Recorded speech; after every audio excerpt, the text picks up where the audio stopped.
According to a new report from the World Bank entitled 360 Degrees Resilience, a guide to prepare the Caribbean for a new generation of shocks, Guyana is expected to have the second largest average shoreline retreat by 2050.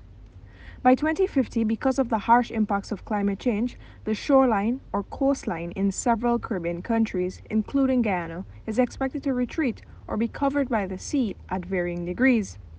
But Senior Minister with responsibility for finance, Dr. Ashni Singh, says that Guyanese have long been aware of the threat posed to its low-lying coastal plain, and for generations Guyana has been struggling to maintain a literal concrete wall as part of its sea defense.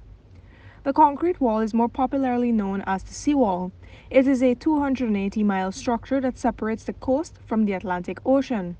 And in addition to this seawall, Guyana has crafted a system of drainage and irrigation. Still, with the worsening threat of climate change, Guyana's coast remains vulnerable to flooding, and inland relocation is a consideration. So we're going to increasingly pursue developments inland, like, of course, developments on the east bank where the altitude is a little bit higher than the front line of the coast, the face of the coast. We're going to, so on the east bank where, like I said, the altitude is higher, and then further inland, places like the Linden-Soos-Dyke Highway, and more broadly that the Relocation and Clay region. But Dr. Singh also says that the question of moving further inland is not a simple one.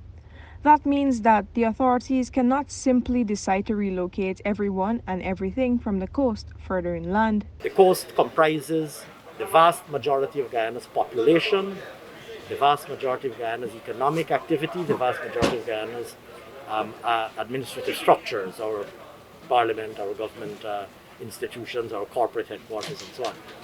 So, like I said, moving away from the coast in a wholesale manner is going to be prohibitively costly and complicated. And so we are pursuing this question of coastal vulnerability on multiple parallel tracks.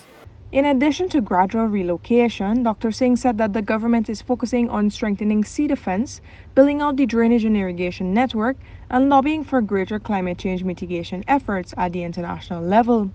Dr. Singh's mention of the government's plans comes as the World Bank report stated that many Caribbean countries are not effectively using urban planning to strategically manage urban development to increase resilience. This is due to a myriad of reasons, including insufficient human capital, skills to support the planning process, and other resources. Reporting for the newsroom, I am Vishani Raghuveer.